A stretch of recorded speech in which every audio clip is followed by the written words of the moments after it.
नमस्कार. हे बाळानगर जातीचं 4 वर्षाचं झाड आहे.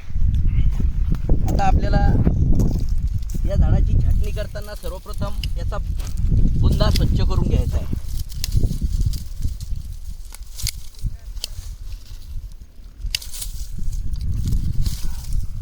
बुंदा स्वच्छ केल्यानंतर 1 फुटावर याला 3 ते 4 फांद्या आहेत.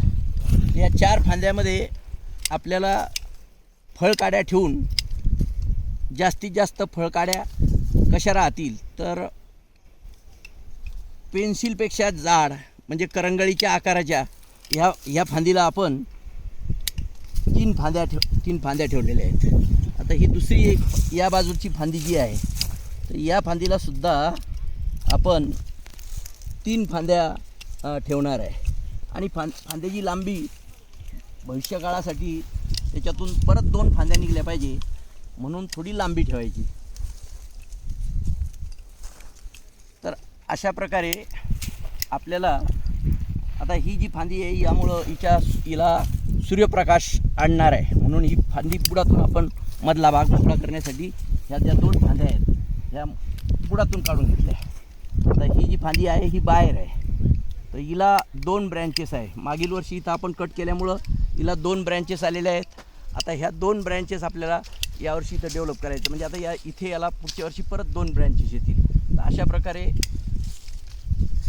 याला वर आपण घेऊन हे मागच्या वर्षी फांदी काढलेली आहे.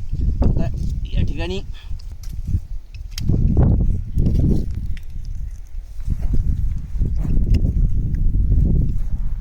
आता आपण या झाडाला 1 2 3 आणि प्रत्येकीला 3ला 3 म्हणजे 3 त्रिक 9 आणि पूर्वेच्या बाजूला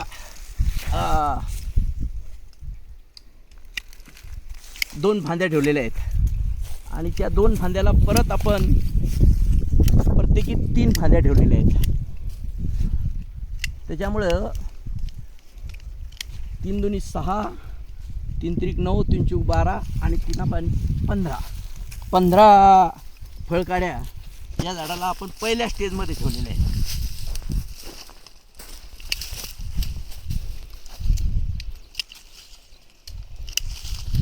आणि साधारणतः प्रत्येक फळकाडी जी मुख्य काडी आहे ती काडीच्या प्रत्येक काडीच्या मधलं जे अंतर आहे ते 6 इंच अंतर आहे.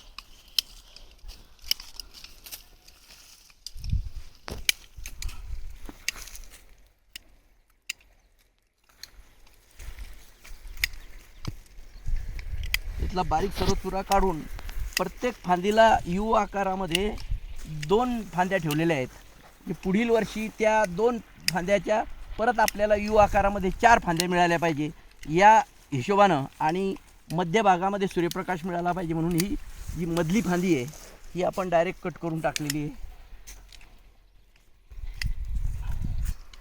6.5 ते 7 फूट पर्यंत आपल्याला झाडाची उंची न्यायची आहे. दरवर्षी 4 इंच 6 इंच 2 फांद्या 2 माल दांड्या वाढवत याला 6.5 7 फुटापर्यंत नेण्यास हरकत नाही. आणि म्हणून त्या दृष्टीनं आपण इथं आता याला प्रत्येक फांदीला 2 फांद्या ठेवून बाकीच्या सर्व फांद्या आपण कट करून टाकलेल्या आहेत. आता या प्रत्येक फांदीला आपण यू आकाराच्या 2 फांद्या ठेवलेल्या आहेत. आणि जे बारीक आपण फांद्या म्हणतो की ज्या फक्त फळदांड्या नाही त्याला फळ लागणार नाही चुरा म्हणतो आपण त्याला, तो चुरा सर्व काढून घ्यायचा आहे. आता याला 4 फांद्या आहेत पण ह्या 4 फांद्या मोठ्या झाल्यानंतर दाटणार आहे म्हणून यातल्या मध्य भागातल्या 2 फांद्या आपण कमी केल्या आणि या फांदीला यू आकारामध्ये व्ही आकारामध्ये 2 फांद्या ठेवल्या. आणि ही जी मुख्य फांदी आहे हिला पण सुद्धा यू आकारामध्ये 2 फांद्या ठेवलेल्या आहेत. आणि आता या ठिकाणी ह्या 3 फांद्या आहेत परंतु ही फांदी भविष्यात अडचण निर्माण करणार आहे आणि ह्या 2 फांद्या जर जाड्या झाल्या तर हे दाटणार आहे म्हणून ही मधली जी फांदी आहे तर ही आपण कमी करून टाकली. तर आता या झाडामध्ये आपण पहिला 1 फुटाचा भाग सोडल्यानंतर 4 फांद्या डेव्हलप केलेल्या आहेत आणि काही फांद्याला 4 फांद्याला परत 2 उपफांद्या डेव्हलप केलेल्या आहेत. त्याच्यामुळं इथं 1 2 3 4 आणि 5 आणि 6, तर पहिल्या फेजमध्ये याला 6 फांद्या आणि प्रत्येक 6 फांद्याला काही ठिकाणी 2 आणि काही ठिकाणी 3, तर जवळपास इथं 18 फांद्या या पहिल्या 1 फुटामध्ये निर्माण झाल्या. आणि दुसऱ्या त्याच्यामधला 1 फुटाचा गॅप सोडून परत 1 2 3 4 5 6 आणि 7, तर 7 दुनी 14 फांद्या त्या, आणि वरच्या याला 4 फांद्या आणि त्या प्रत्येक फांदीला 3 फांद्या असं.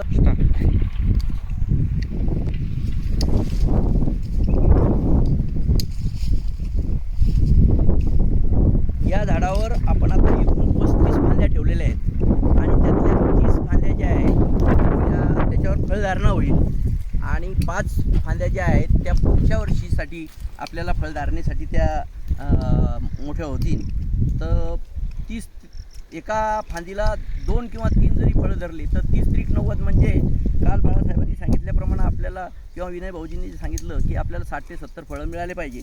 तर अशा पद्धतीनं जर आपण छाटणी केली तर या झाडावर यावर्षी कमीत कमी आपल्याला 25 ते 35 फळं मिळू शकतात. आणि अशा प्रकारचं हे डेव्हलप केल्यानंतर हे झाड 5 वर्षाच्या पुढे गेल्यानंतर आपल्याला या झाडावर 70-75 फळं सहज मिळू शकतात.